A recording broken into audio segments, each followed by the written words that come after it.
Hello, York. Where's everybody? Who's our host for this one? Gio and Callan. Okay. So we're gonna let these guys introduce themselves. I think you guys know me. I'm Dr. Foy. If you want to see Dr. Peterman, he's gonna poke his head in. I'm off the side here, guys. Hello.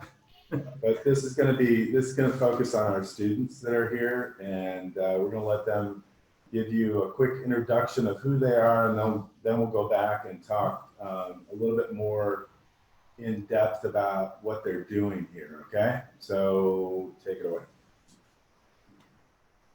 Hello, everyone.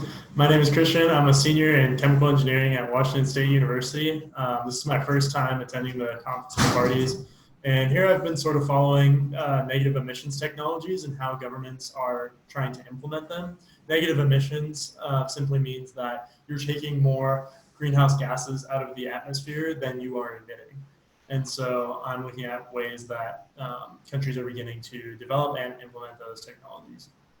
Hi everybody, my name is Aminda. I'm a senior at Pacific Lutheran University in the state of Washington. I'm a double major in chemistry and Hispanic studies, and I'm minoring in environmental. And the topic I'm really following here at COP is public transportation and learning how we can make our public transportation better through accessibility and having more stops and things like that.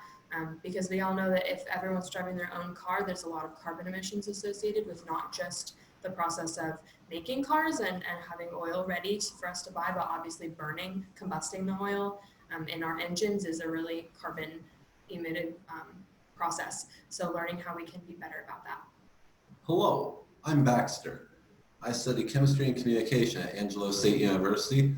I'm here trying to figure out how we talk about things and making information accessible. And this is also my first time at COP. Where's Angelo State? Angelo State is in San Angelo, Texas. So if you're, I'm going to assume you guys have no idea where like in Texas things are. So just go west, go very west. And if you hit El Paso, you've gone too far. And then in Washington State, we're talking about the state of Washington. We're talking about the state of Washington, specifically eastern Washington, about 10 miles from the Idaho border. I'm in Western Washington. And then you're gonna have a really hard time figuring out where Alexis is from. So I'm Alexis. I'm a senior biology major, and I'm from York College. And my focus here at COP, this is my first year, and I'm focusing on the effects of climate change on public health. Hello, my name is Shelby Tolles. I am a senior at Baylor University, which is in Waco, Texas, which is pretty much central Texas, so it's a little bit east, but not that really matters.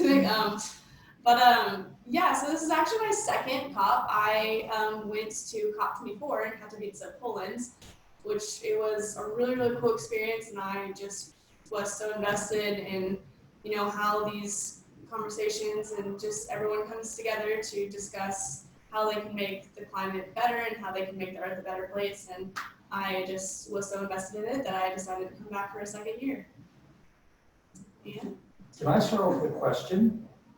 Sure. This is Peter. I want to ask a question. So Shelby, you weren't here at our earlier session. Why not? Because I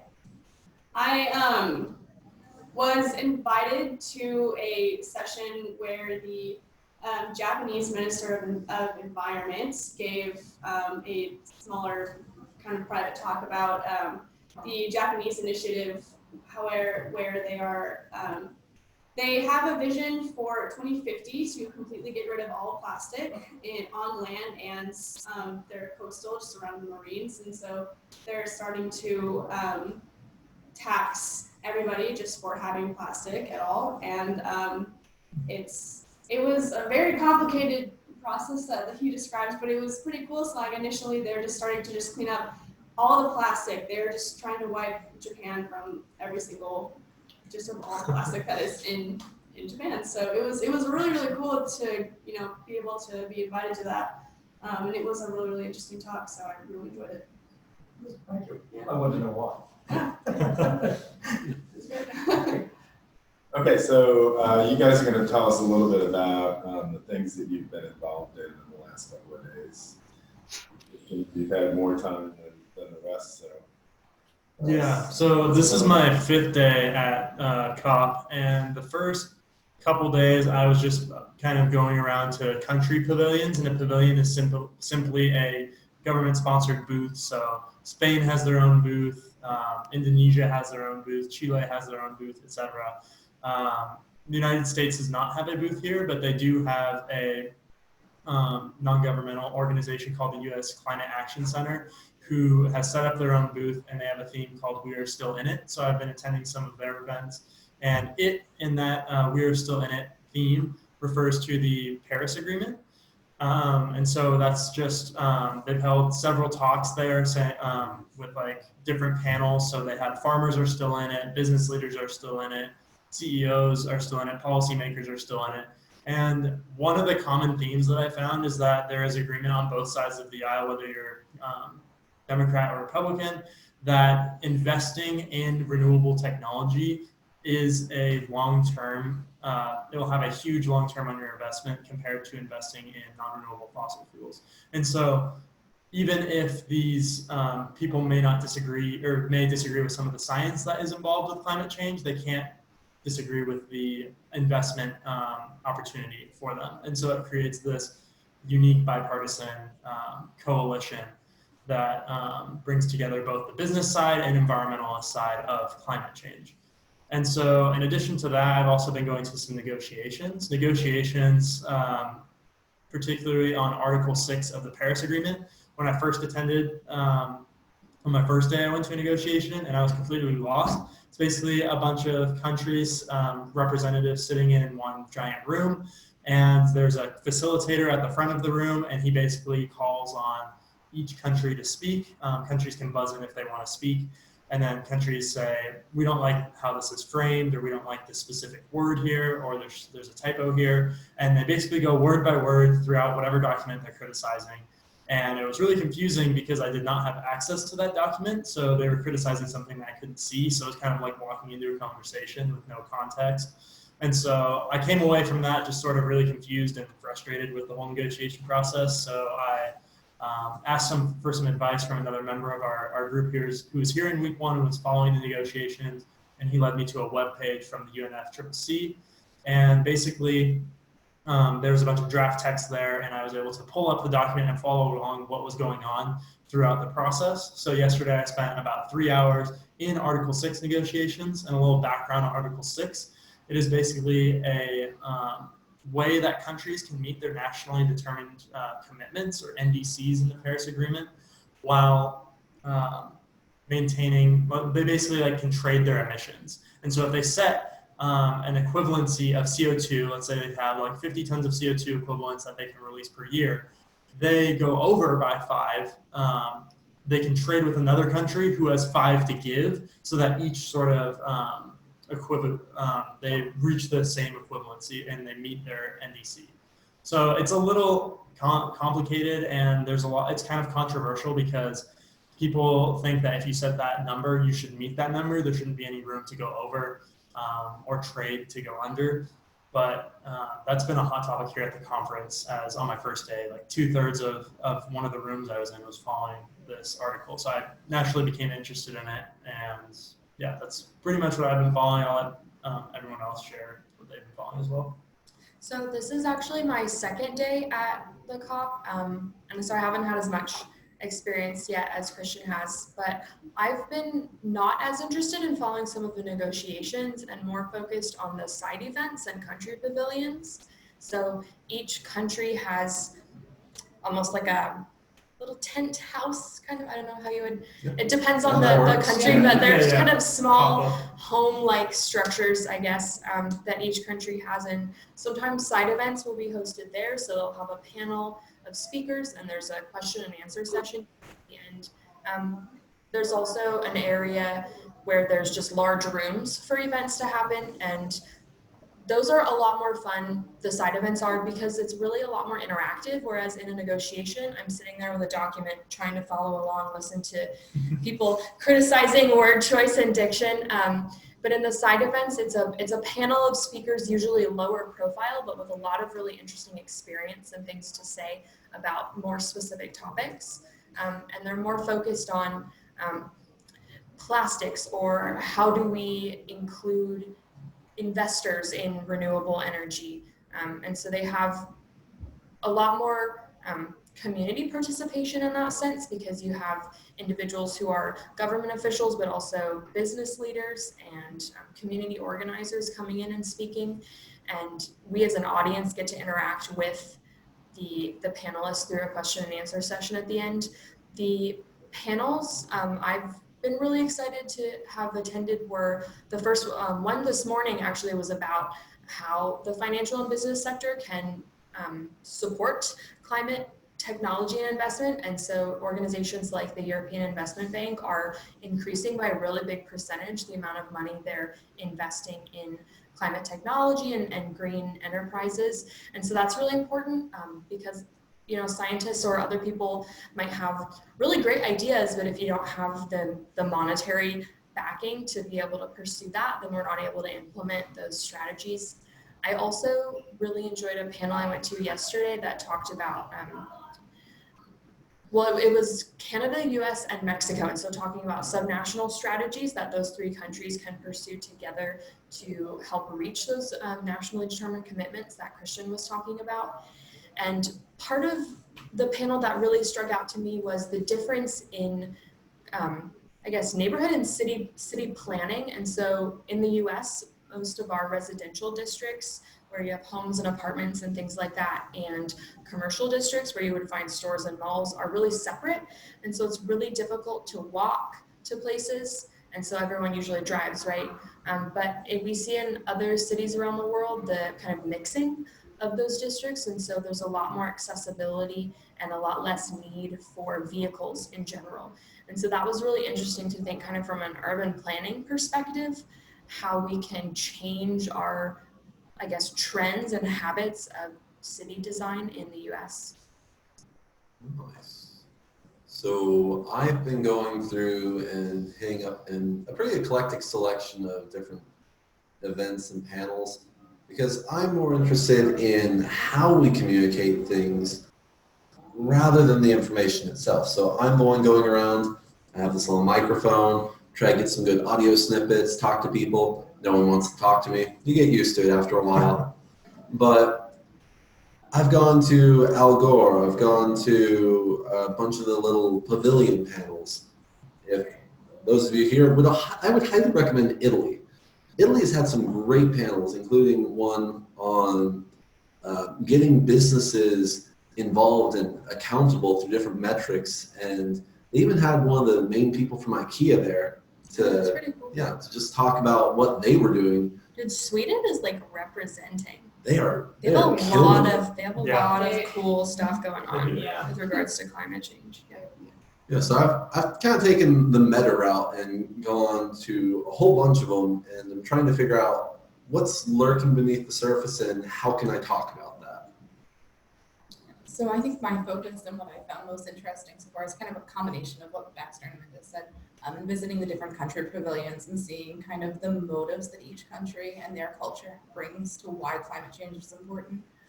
So like New Zealand has the specific pavilion, and they're showing all of their culturals with their drummers and their dancers and showing kind of those indigenous factors and why preserving that culture is important. Or we visited the Thailand pavilion, and they were presenting about how all of the seafood and stuff is such an important way of them feeding their people and why the ocean is important to them because of that. So kind of looking at all these different motivations and how all of that comes together to make an important issue for everyone. Yeah, definitely. Actually, I'm kind of similar. It's difficult for me to find, one specific little thing. I'm not a science major. I am international relations, political science, no science background whatsoever. So I'm more interested in kind of the political aspect and, just exactly the international relations of how, members from all 193 countries are in the United Nations.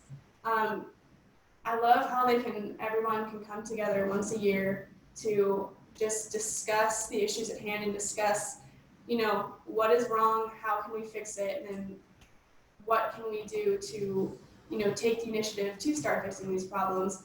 And so kind of what I have been focusing on is going to the different side events where nation states can kind of broadcast what they are doing and the specific issues that they are not only struggling with, but how they're dealing with it. And there's a thing in the UN is called best practice sharing, which is where countries, they found a program that works for them, and then they will be able to share it with other countries who are having similar problems. And then they're able to help them solve the problem with the way that they had discovered. So it's super cool. And so this conference is kind of where that happens, where the best practice sharing happens, where countries can, come together in one spot and say, here's what works for me, it might work for you as well. So hence, I went to, the Japan meeting with the Minister of the Environment, and he, it was the first time that they had shared their new, it's called the Osaka. Unmute us. Oh, hi. It's called the Osaka Blue Ocean Vision, and it's. Yeah, sorry. I just lost my train of thought. Okay. Well, okay, let's interrupt you because the York Suburban just came online. Hi, guys. Hi, wait. Hi. You guys have a question, right? Yeah, we have a question.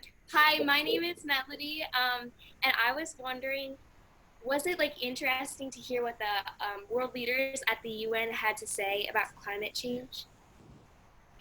It's fascinating. I think most of what we've been hearing, specifically within negotiations, there's not as much focus on climate change as much as the wording of how we're going to carry it through and what are the legal responsibilities and whether or not to include the phrase human rights in things.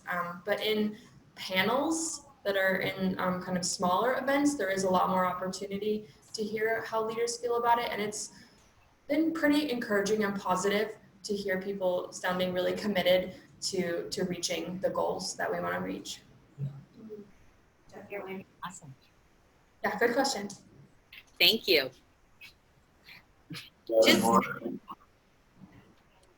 So I think I know that some of the other kids have been very interested. I showed them a video about climate, about CO2 sequestration, and they were really excited about that. And we've got about 2 minutes before our bell rings, and I'll mute us again, and you'll see some other kids coming in. But if Cristian, I think you're an expert on that. If you could talk a little bit about that, because they were really excited about that. Yeah, so let me just give a quick summary of CO2 utilization is what I'm interested in. Utilization is different from sequestration. Sequestration is taking greenhouse gas out of the atmosphere and then storing it. Utilization is taking it out of the atmosphere and then creating new materials from it that can then be reused, basically. And so I'll talk about it from a market perspective because I think that's what really drives this technology.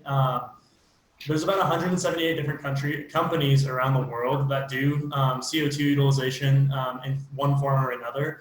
And right now, it's about a $10 billion industry. In about 10 to 15 years, that projection is supposed to go up to around $250 billion if the correct policies are in place. So if there's a price on carbon, aka a carbon tax or some sort of trading system, that will really incentivize companies to continue capturing CO2 and then utilizing it, because then they can count that against what they are hitting. And so in my graduate work, I'm looking to go and do CO2 utilization work and pursue a master's in energy and environmental engineering. And I hope to one day see the interface of climate change, limiting climate change in business come together to produce more practical solutions. And I think CO2 sequestration is something that can be scalable. It doesn't use as much land as, say, a natural approach, such as plants and trees. But those are still important. I'm not saying we should plant those, but I'm saying that it can be used in addition to, and I think it's an excellent option. I hope all of you continue to learn more about CO2 sequestration, CO2 utilization. I'd say if you're really interested in it, look at companies like Carbon Engineering, Climeworks, Global Thermostat. those are a few companies that are really big in this industry right now, and they're going to continue to grow. But it is a pretty recent technology, especially capturing it from ambient air, which is very energy intensive because it's so diffuse. That is awesome. Thank you. I'm going to mute us again so that you won't hear our bell and all of us leaving. But I'll turn it back on when my other kids come in.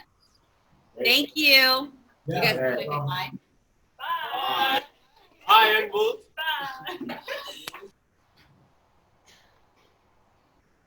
Okay, so back in York at the college, do you guys have any questions for him?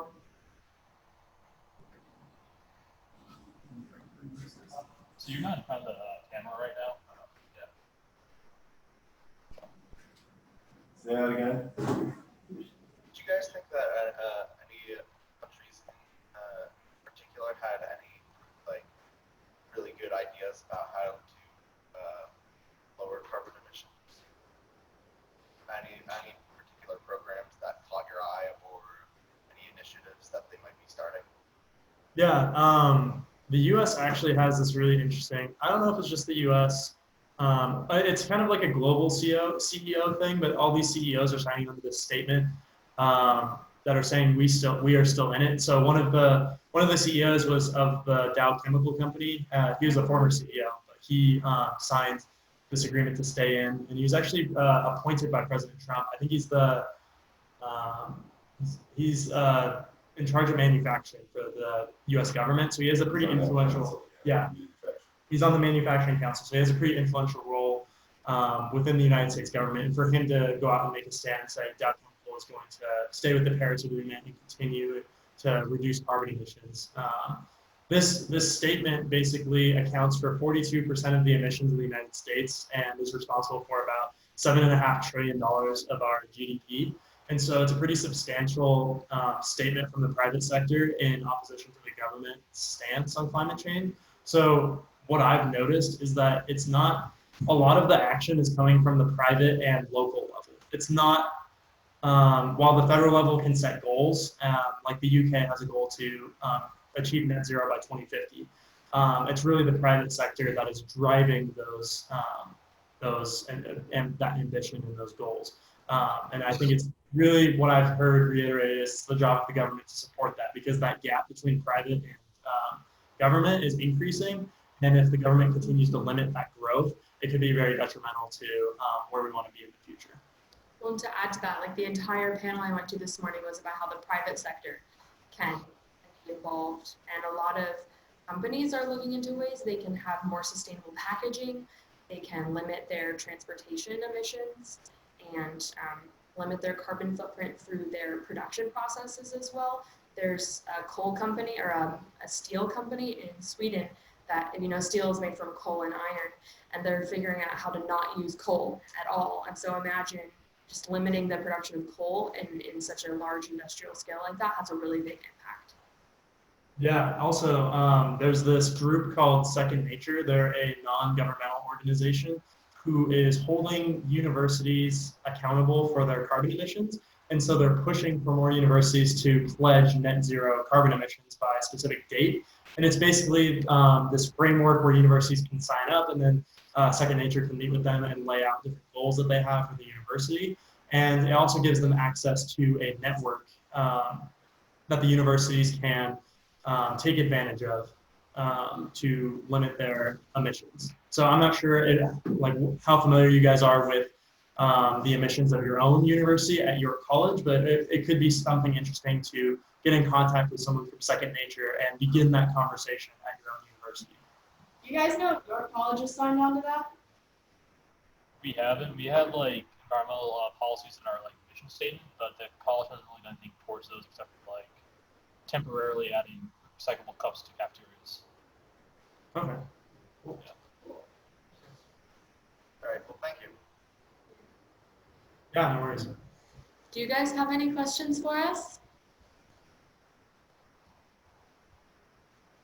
About anything like panels we've been to, or things that we're learning, or things that you want to learn that you think we might be able to talk about?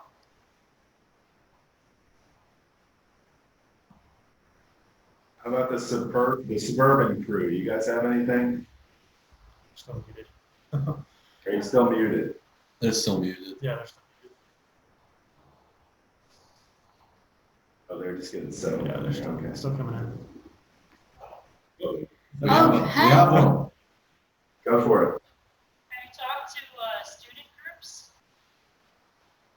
There are other students here. Yeah, there's a lot of mostly graduate institutions, but some undergraduate students as well. Mostly, I've talked to ecology students, so that was really interesting. The student groups are also included in the Ringo Yeah. meetings. So there's a meeting every morning that you can go to. Is it Research and Independent Non-Governmental Organizations? Yeah. And so student groups will be involved in that. But there are actually quite a few student groups who have the same observer passes that we do. So what that means is that we can go to side events and we can watch negotiations unless a party or a member state decides that they want it to be closed. But yeah, there are a lot of student groups here, and so we've had some interaction with them. Yeah. You got an interaction with Greta? She was there? Oof. We got We saw her. We briefly saw. She just got mobbed Yeah. by all these adults running after her. It And was very I felt strange. so bad. I Like, felt bad too. so like people were just running after her with cameras, and I was like, leave her alone. That's not. it was really intense. Yeah, it was very intense. Yeah, she It was was angry. I crazy. don't know why. Yeah. I mean, I was mad. People just swarming me. Sitting in Yeah, front she of was my walking face pretty all the time. fast. Yeah. Yeah. Well, she's a pretty recognizable figure in.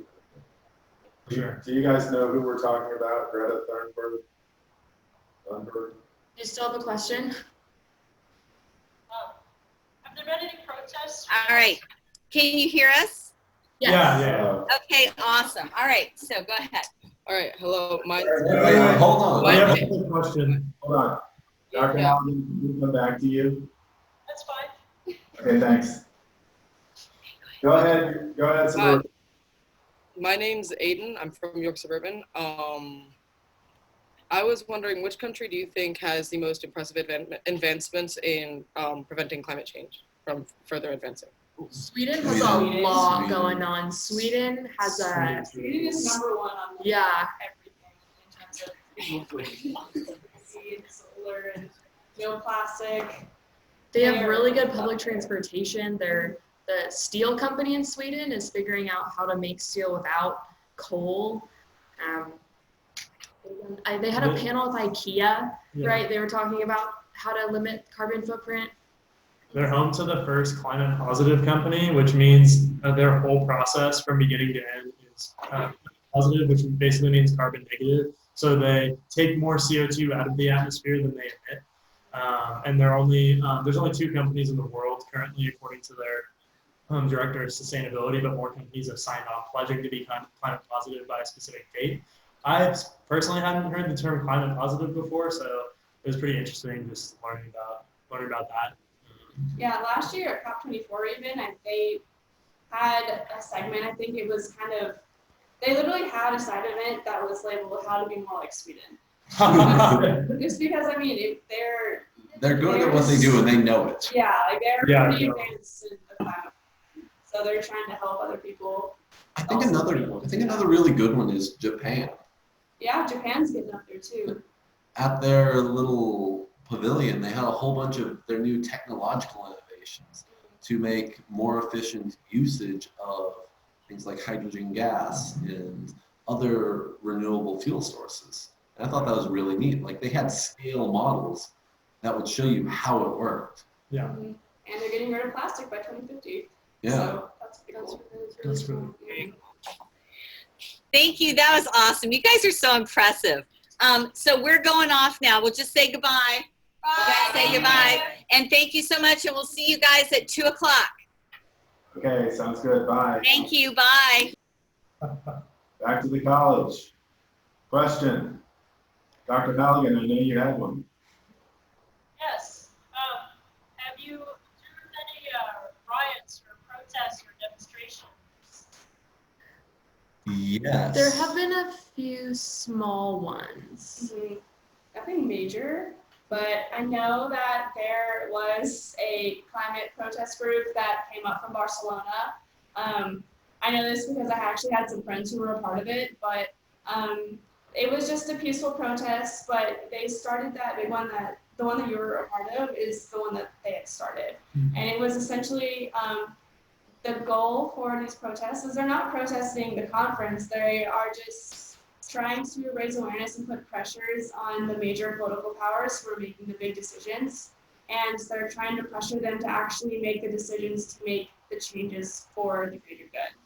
So that's kind of the gist of what most of the protests have been happening. Yeah. There's also a giant protest that happened outside of the conference led by the youth movement, Fridays for Future. So there's about 500,000 people marching throughout Madrid nearby the conference center last Friday. And I'm not sure if there's going to be another one this Friday. I would assume there would be, but yeah. That was kind of big. Yeah, it was really big. Only 500,000. Yeah. Only. Wait, I won't be gone. You can go. Shoot, Yeah. I will be I got this. early morning. You guys will be done? Oh, Yeah. no. Yeah. I'll take my Early fancy morning, camera and Friday microphone. morning. See what I can drum up. I'm sure you'll be able to get some people to talk to that. Probably some heated discussions. Well, be careful. Do we have anything else from the college? You guys are a chatty group. Hello. Hello. So I have two questions. My first question is something that I learned not recently, but probably like a year ago.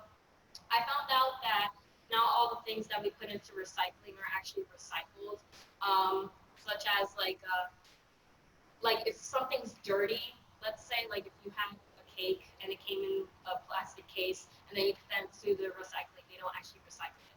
So I was just thinking, what kind of things can us students do that will actually make an impact on our environment?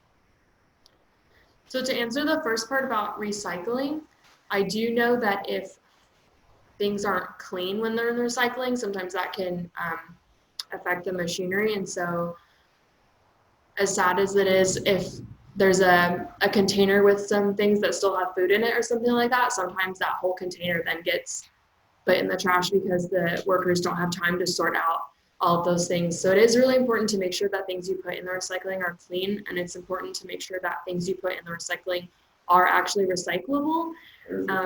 Yeah, and that's actually, so education about recycling is really important, and knowing what's recyclable in your communities, because every community has different capabilities for recycling. So paper and different, on plastics, it has the recycle sign and a number inside of it, inside of that triangle.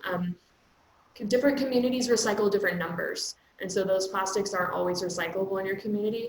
And so education about what's recyclable, and then education about consumer habits. So if you see, oh, this plastic isn't recyclable, you can choose to not buy it. We have that power as individual consumers. Also composting. Yeah. Like it's really easy as a student to compost. Just get a little bucket and you can just get any kind of food scraps and just kind of throw it in there. Mix it up. Well, Here. This is what happens here at the COP.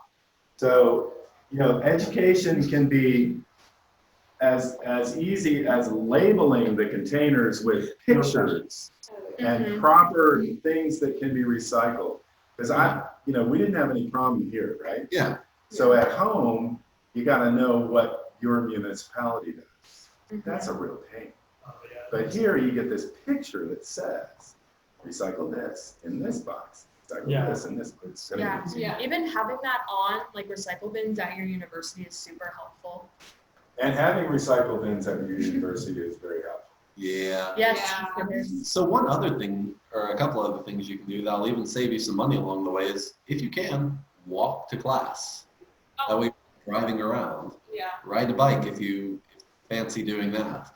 Or you can also just make food at home and store it properly, so that way you're not generating a whole bunch of uneaten food waste, you're not disrupting a bunch of packaging, and both of those things will save you money and are really good for the environment.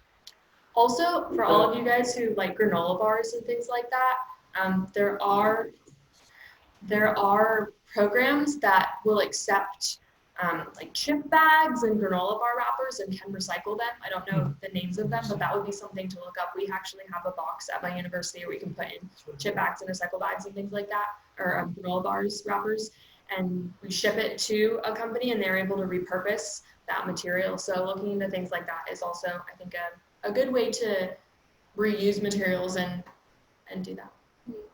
Yeah, and then we're gonna circle back to composting really quickly. So find out if your university composts, because at Baylor, actually in the science department, we do have a composting machine. So what my roommates and I do is we will get a little bucket of compost, and whenever it's full, we'll take it over to the science building and just give it to them. So that's super cool. And so I've heard that a lot of universities do that. So if yours does, then hop on that Does the train. biology department do that? Oh, No, well then you're gonna never start that mind. when you go back, right? There are also composting companies, and so I know my university has a contract with a local compact composting company, and so we have these giant green buckets that we have in our cafeteria, and if you have an apple core or things like that, when you're done eating dinner or lunch, you can put them in those buckets and the company will come pick them up and compost it. It's also super easy to just do it at your apartments, or maybe if you live in the dorm, maybe not so much, but like if you, I mean, just like I said earlier, just get a little bucket, any kind of, if it's like produce or any organic material, you can compost it, like anything that will be able to break down, and then eventually you can use it to plant, you can use it as fertilizer, you can use it for a lot of different things. And so, there are different types of composting too, like you can put worms in there, but if you have worms, you have to be more careful about what you put in there. Like you can't put acidic things in there, you can't put like onions or even potatoes, I don't like potatoes. You have to do research if you're gonna compost with worms, but if you're not gonna use worms, if you're just gonna let it decompose and then use it for fertilizer or soil, just throw stuff in there, shake it up, maybe like once a day if you remember, and then it'll turn into soil eventually, and you can use it for a lot of different things. Or just dump it out the window if you don't want to use it. But yeah, putting it in your backyard, if you have like an apple core, that's fine. You do have to be careful about like dairy and meat products. There are different rules about that. We have another question back there? Good question. I have a second question. I have an answer to your second question. Currently in the United States, most recycling is going to landfills right now because we used to export our recycling to China for reprocessing during the renegotiation of trade agreements with them. They said it's not affecting our recycling. So right now, the majority of recycling in the United States is going to landfills instead of recycling. So we don't even processing recycling. Can you move closer to a microphone? We weren't able to hear you. Oh, sorry. So in the United States right now, there's most recycling is going to landfills because we used to export our recycling to China for it to be reprocessed into. Yeah. But now, because there's none of that right now, it's all going to landfills in the United States. Yeah, it's really sad. Because guess what? Other people don't want our garbage. So we have to figure out better ways to package things because we can't just keep handing it off to other people. That's a business side, and it's also a consumer choice side. Yeah. These guys are chemistry people, right? I always have to ask that. Yeah. So there's this really cool bioplastic polymer thing called polylactic acid, which is very similar to plastic, although it will break down in the presence of water. So it's very, very good at packaging things that don't need to be wet. And then when you, it eventually gets thrown away and put in the landfill, it's going to just break down with rain or humidity. Well, it depends on the landfill actually, because some landfills are outside and some landfills are compressed garbage in containers, not in dirt, not in anything, and so they don't decompose and they sit there forever and ever and ever. well, if it ends up in the ocean, then If it ends up in the ocean, it breaks down real quick. yeah. Yeah. Is that the one made from yucca? Dude, there's one made, there's a plastic-ish material made from yucca fiber too. Polylactic acid is just starches strung together. Okay, maybe that's what it is. Yeah, you can make it out just about anything. So in cold water, it's still. Okay, do you guys have anything else? We've kept you over a little bit, but if you have any other questions? I have another question. So I'm not sure how true this is. I didn't actually do the research for this, but I heard about it. I heard that someone had created a bacteria that could eat plastic. Do you think that would be an effective way to protect the environment? Do you think that's a true thing? There's a bacteria that So- eats plastic. They did not create that, but it was discovered that a certain type of like meal, it was a worm-like thing that's name is escaping me at the moment, but it has a bacteria in its stomach that will break these things down. So There's one that needs styrofoam too. yeah, so all it is that bacteria has an enzyme that can go in and snip off the polymers that you'll find in these really complex hydrocarbon molecules. That is what plastic is made out of. So because of that, it could be a viable thing, but mass distribution without wrecking our current infrastructure of plastic is really hard. That could be a problem. So it has a lot of potential, but it's complicated.